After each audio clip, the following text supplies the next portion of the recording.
All right, boys, let's talk about scoring goals. Let's talk about offense so good that you just can't stop it. Why is that? Because I'm talking 2v1 offense. I'm not talking big long ball over the top, hopefully getting a knockdown, hopefully getting a lucky bounce, getting it close to the goal, set piece put in the meat grinder. No, I'm talking taking advantage of numbers close to their own goal, numeric advantage. How do you do this? You do this in transition, Barcelona style, or you do it with possession, giving time for all of your players to come up and attack the goal, Man City style. So let's talk about that. Let's talk about what does it mean to play 2v1 for the final ball on offense. We start off with a quote. It's not about moving the ball. It's about moving the opponent. Very famous quote. And the idea here is that why do we pass? Why do we dribble? We're attacking space, but most importantly, we're shifting the other team around. We're setting them up how we like it for our final ball, for the final pass there. Who is controlling who, I ask? You can be an offensive team and you can control the defense. You can move them around, or you can be a defensive team and by your positioning, you can control the offense and put them where they want. It's all about who has a plan and who's thinking ahead. Okay, I have three situations here to try to emphasize what do we mean by these 2v1s. And the first is when offense becomes very, very easy. And that's when you have a big, big gap to attack. And usually you're only going to get something like this in a moment of true transition. So let's take a look. So here, we have a transition that just occurred. Maybe like this midfielder here picked off some sort of pass. He's on the ball, and he can one or two touch, boom, to a striker check back in. The defense, they're not compact horizontally at all. There's a big gap. It's pretty obvious. We want to target this gap here, whoop, between the center backs. So when you pick a gap, is there a right or wrong way to do it? I think there is. I think the key, it's very simple. You want the pass and the run not going through the same gap, but going through adjacent gaps. We mean something like this. We have the winger. He notices what's going on. He starts his run. We time the ball. Boom, there's the pass. There's the run, and we're on.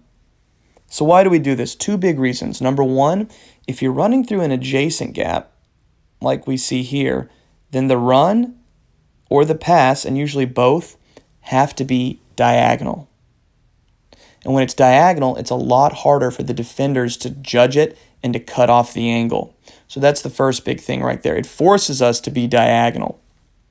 The other thing is it allows us to play blindside. What do I mean?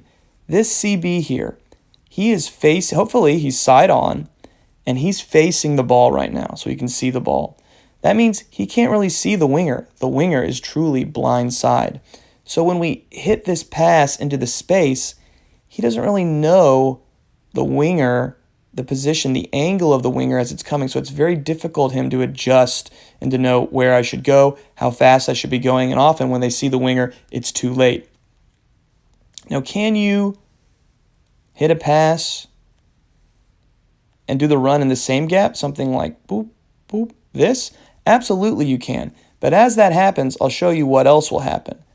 As the ball travels, as our man travels, these guys are going to travel too, and they're going to sandwich you in right there. It's pretty easy for them because they can see both the ball and the runner. Since the ball is just going straight, they're a little closer to the ball maybe than the runner. Of course, the runner can always take advantage of the offsides line, and he can hit the gap with more speed if he times his run well. But it's just very easy for these to catch up, rub on this guy a little bit, and really both of them to make a play on the ball.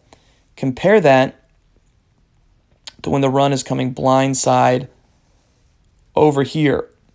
If we're playing left and right through the gap, we've kind of taken number 5 out of the play. And number 4, as he's going back, it's too late. He's already beaten to the ball. So that's a situation. You get a big gap. You're really only going to get that in transition. And it really only works when you're kind of around midfield like here. That's when it's easy to hit this through ball and judge the weight right. So now let's talk about a 2v1 closer to the goal where the gaps aren't as big and you can't just easily just pop a through ball in, no problem. Okay, so I have some notes here. 2v1, it's going to be difficult to get through the adjacent gap because space is now limited. And often the defender will be going backwards towards the goal. There's not a lot of space between the defender and the keeper, and they're collapsing that space as the play develops. So I already have it right there. The key is, how do you win a 2v1? You must make the guy bite. You must make the defender step to the ball. It only takes one step, or you could just have him freeze. But you have to tempt him with the ball. He has to bite for the 2v1 to work. So let's take a look at this in action. Okay, let's get a new setup here. All right, here we are, 2v1. Now we're much closer to the goal. And so how does this work? How can we win this 2v1? Offsides is in action, so we can't just run and play behind them like that. All right, well, first notice, if we're dribbling forward, our winger's moving forward, and the defender, he keeps moving back too, timing the through ball pass, like here, it's going to be very difficult to do without the defender getting there first. So that's why I said we have to somehow make this guy bite on the ball. So thing one, what if he never bites? If he just keeps going back, well, don't force a through ball pass.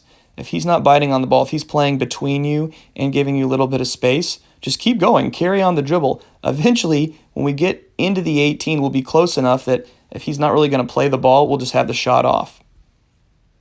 So that's a note right there in training. If they're never playing the ball, just take it straight to the goal. But eventually, we want this guy to move to the ball. I'm going to draw two lines right now. Okay. There's one. There's another, and I'll even do a third. Okay. So these are the three paths number 4 can kind of take. If he decides, all right, I have to step to the ball, I have to make the play. The first option here, what if he goes kind of directly here on the diagonal to the ball? He has opened up the space to the right side of the field. He's opened up the space behind him, and now he's moving forward, so he can't just change his speed and completely go backwards just as fast. So if he does this and our off-the-ball player reads it, the key now is we make the run in behind and we play the space here. Let's get rid of these lines. See how it looks here. All right, we're driving. He steps to the ball. He's stepping directly at the ball. If we can make the run and just push the ball through into the space as the guy's moving forward, this is as easy as it gets. It's a true 2v1 because we made the defender choose number 7 on the ball instead of playing both men. And that's how we were able to get a free guy into the 18-yard box for an attempt. All right, what if he doesn't step directly to the ball? What if he closes down this pass that we just saw? What if we're on the dribble, we're moving forward, and he steps more straight horizontal? He still opened up a pass. He's opened up a big gap. The gap he's opened up is this gap here. So now it's about timing the run. It's pretty clear we can't play in here now, right? And we're not wanting to play away. The ball's opened up right here. But now the timing of the run will matter because when this happens, the defender is going to step to the ball. So if the winger, or the off-the-ball player here, if he can time his run on speed to when the ball is struck, he's going through that offsides line on speed, and maybe we also catch the defender as he's moving horizontally. Even if he's moving horizontally back some, which would be a smarter idea for him, it doesn't matter. We're going to get the through ball off here. So the two situations, he steps towards the ball, we push the ball through, the run is behind him. And he steps more horizontally, cuts off that pass behind him, and we just hit it on the inside right there against his movement as well. So it's pretty simple. Those are kind of the two ways to slide the ball through. We're just looking to play around both sides of this one defender, but the key is he has to bite on the ball. Okay, let's pump up the jam a little bit. Let's now make it a 3v2 instead of just, so let's get an extra defender out there. Let's get an extra attacker out there. All right. Here we go. So as you add more people, the key is to somehow make the situation, even though there's more numbers, make it a 2v1. Make it a 2v1 still. So our situation here, we have a free dribble. We won the ball in transition, or maybe something like, the winger checked back, or this is a striker. He checks back into the space here. Nobody goes with him, so he gets the ball and he can turn. All right. What would I suggest here? We need to make this a 2v1. If they're both going backwards, once again, we can just keep moving forward. Eventually, we're going to get close to goal where we can just get a shot off if they're not going to step to ball. But if they decide not to do that, if these two defenders use the system of pressure, cover, and balance, one of them is going to have to pressure the ball so we don't just go all the way to the goal. Say number 6 steps right here. If this is the guy that steps, this is the guy that we 2v1. If this is the guy stepping to the ball, we've created a 2v1 with the dribbler and the man that number 6 has left open here, number 10. If number 6 is stepping to the ball, we're pretty much imagining that number 4 and number 9, they almost don't exist. We're focusing on simply this 2v1 right here. That's the situation. I'll put them back in because they are relevant. But what do I mean the 2v1 here? Okay, so let's say we're on the ball, we're dribbling. 6 decides I'm going to step. He steps to the ball.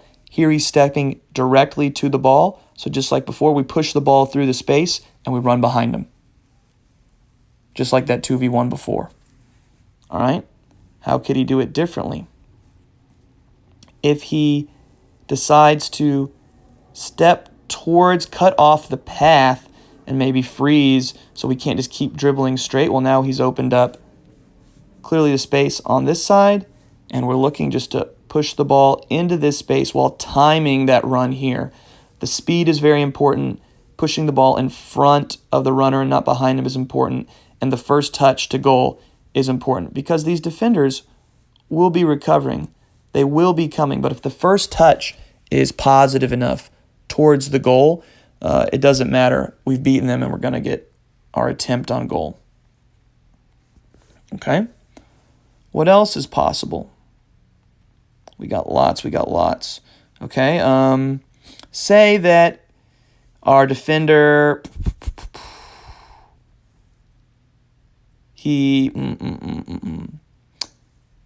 Well, in this situation here, I'd say we can 2v1 either center back. What if we want to force one side? Simple. If we want to force the 2v1, maybe with number 4 here, we feel he's the weaker player, he's not as good an athlete, we can just, before we really get close, we could play the ball to the winger. And now we're auto 2v1ing him. So let's see what's going on. If he steps directly to the ball, we try to time the run behind him, push the ball through the space, we're in. If he instead makes horizontal movement towards the ball, we got some options here. If our other center back doesn't really move too, we play the ball into the gap between them. It's a big enough gap that we can get away with running and passing into the same gap. A good first touch takes us through. If both of these guys shift together like this, so we can't really play through this gap. Now this gap is not looking so good. A simple switch of play back, and look, now we have the 2v1 on the other side. And now this defender is in trouble because no one has even stepped to this guy. The angle is huge here. He can be going. It doesn't matter. We can push the ball through the space, through the offsides line, and we can time the run there.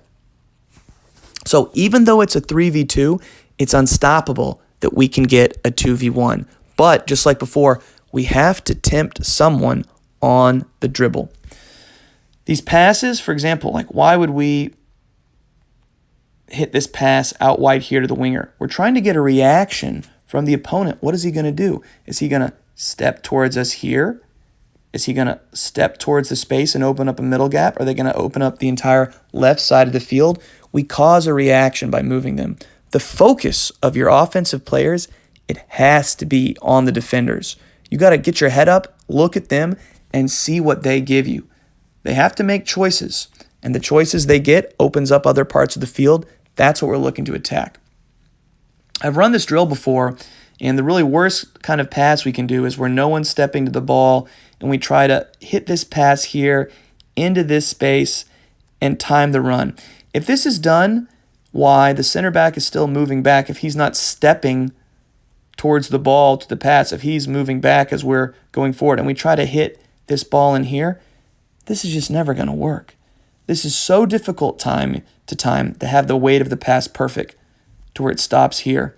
And also, the defender, he can see the ball, he can see the run. We're not using an adjacent gap. His first step can be forward, and it's very easy for him to make this a 50-50 ball or to get there first. So that's the kind of pass we're looking to avoid, and we do so by somehow tempting one of these guys. Make one of them step to the ball so that we can get a 2v1. All right, I'm going to throw in a new final concept for us here. What if we don't have the luxury of freely dribbling towards the back line of defenders? What if maybe the 3v2 is like this, and here let's actually put the striker in the middle. Maybe we had someone else off the ball. Maybe they're guarded so they can't really dribble all the way there, but maybe they can hit a pass into the space. The striker's backing in, they hit this pass. Well, if none of the center backs step to ball, we just turn, and now it's a 3v2 where we can dribble at them. But if the other team is good, someone is going to step to ball, and they're going to take your turn away. Now, this is bad because now we can't dribble. We can't tempt them with the dribble. But you notice one guy stepped up. We just opened up a lot of space behind. Now, look at the size of this gap to that center back all the way to the other side of the field. It's huge. It's enormous. So that's the gap we're going to look to attack. This is called a third man run. Why? Because you really need three guys to pull it off. The striker, he was our first guy. He tempted the center back to step up, take the turn away, and open up the space. We need two more guys. We need one guy to pass the ball through and one guy as our third man runner. And I think we clearly have the two candidates we see here, and it really doesn't matter which is which. If our winger on this side, if he can see the play develop, if he can drop back a little bit, so we can one touch or two touch off the wall pass and put the ball in front of him here, we clearly have an angle now. If this other winger can see the space develop and he can start moving, and we can time this pass through into the space here, a positive first touch puts us away from the trailing center back. So we opened it up. We can work both ways off this third man run. If the striker, if he wall passes to this side, right?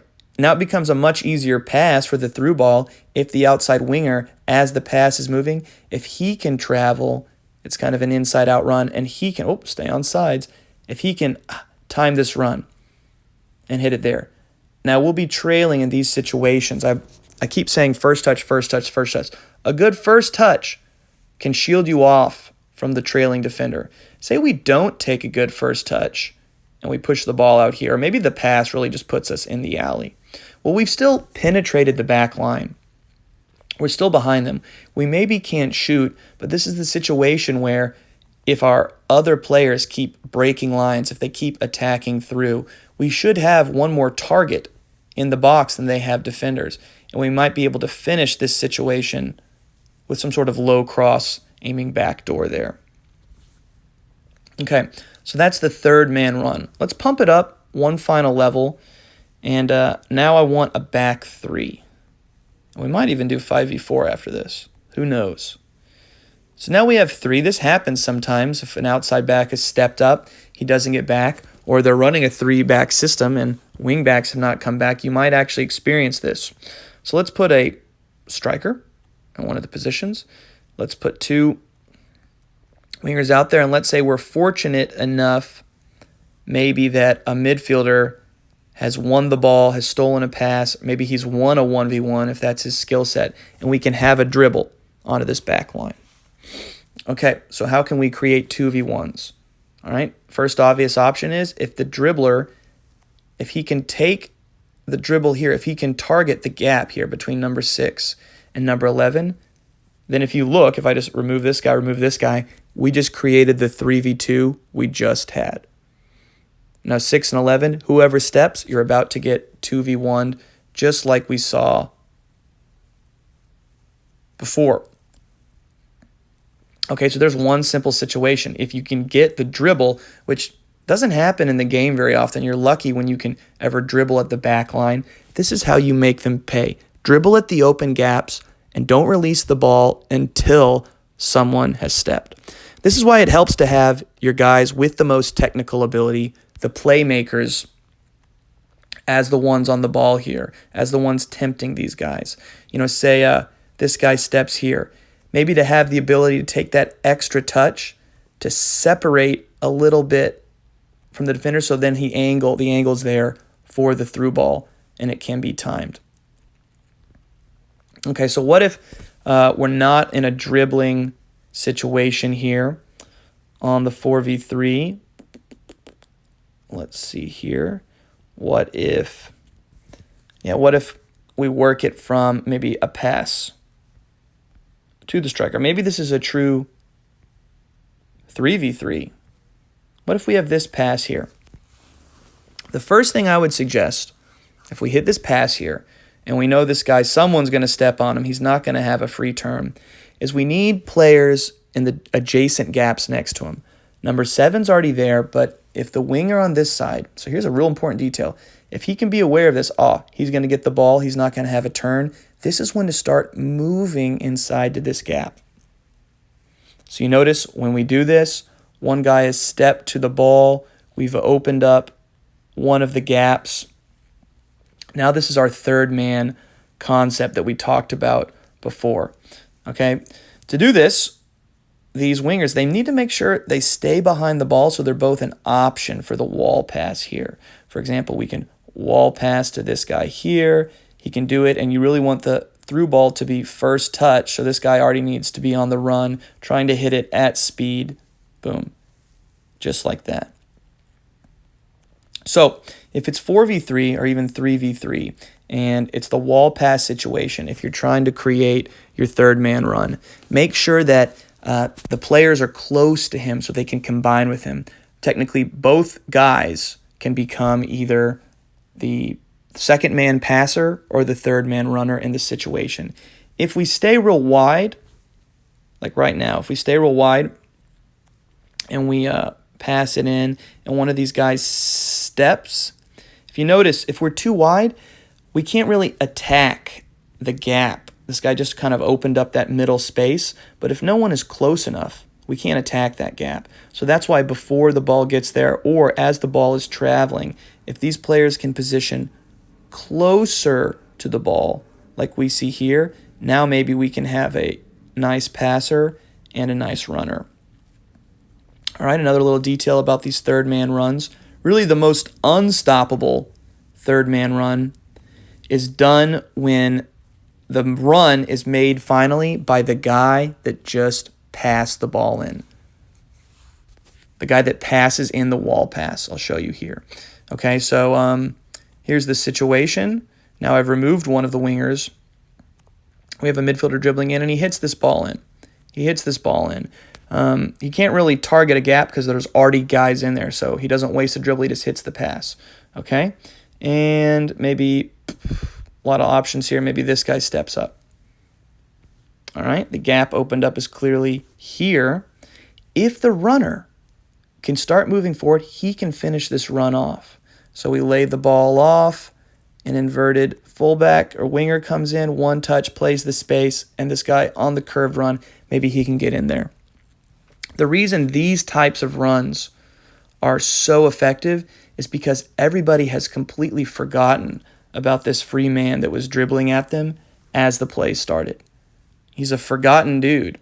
All right, let's say we make the pass again. This time, this guy steps here.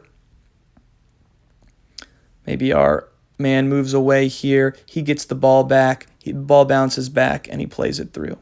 These are all different options. These are all different possibilities, different combinations. Finally, let's throw another guy up there. And let's finally do it with a true 5v4, the classic drill a lot of teams will use just to practice their offensive set. So let's talk about doing it the right way to target these 2v1s and to target these third man runs. Often, so let's say if we're starting out maybe like this, 5v4 with 2 midfielders, a striker, and 2 wingers out there. Okay, it's pretty simple, but if this guy on the ball, he's a talented dribbler, if he can just dribble, that was a pretty big touch, if he can just dribble and attack one of these gaps, like the gap we see there, then we've pretty much created the 3v2 on the left side of the field. Here, look, I'll just remove these other guys. We're imagining they're not even there. Why do I say they're not even there? Because they can be so far away from the play that they're just watching. I mean, they're somewhat close, but they're not in a relevant position where they could make a play on the ball. So just by dribbling at this gap here, we can create possible 3v2s, and thus we can 2v1 one of the players, as we saw there with the outside back. Number 6. Okay, let's put everyone in space. So there's one simple idea there of just dribbling to the open gap, creating the 3v2, and finishing with the 2v1.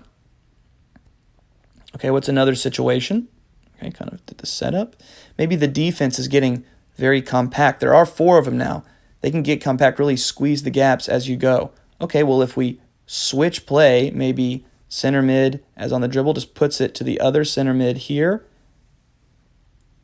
Now he can attack this gap here. And if they've already overshifted, maybe we've just already opened up an overshifted gap here where, even though number 8, he might not even be tempted to the ball, it doesn't matter because we have a big enough gap and we have a good enough angle to hit this ball in and time the run. First touch is everything. Speed of the run is everything.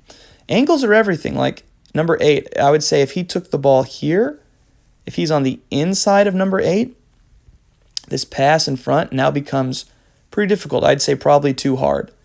But maybe if when he receives, he's already on the outside shoulder, now we can take a dribble, we can freeze number 8. This becomes a much easier angle to hit that pass. So that's taking it on in a free dribble. All right. What if you want to use wall pass? Well, if you want to use wall pass, you'll be using third man runs. So it's a good idea if you're going to do this that maybe one of these wingers has inverted, or maybe one of your attacking mids has already come up. He's already playing a gap. The defense is set up compact so we can get more offensive guys up there. Okay, now if we play one of these players on the wall pass, like number 10 here, he checks into space. These other guys pop out a little bit too. What do you know? Now it's the same 3v2, but this time it's a third man run.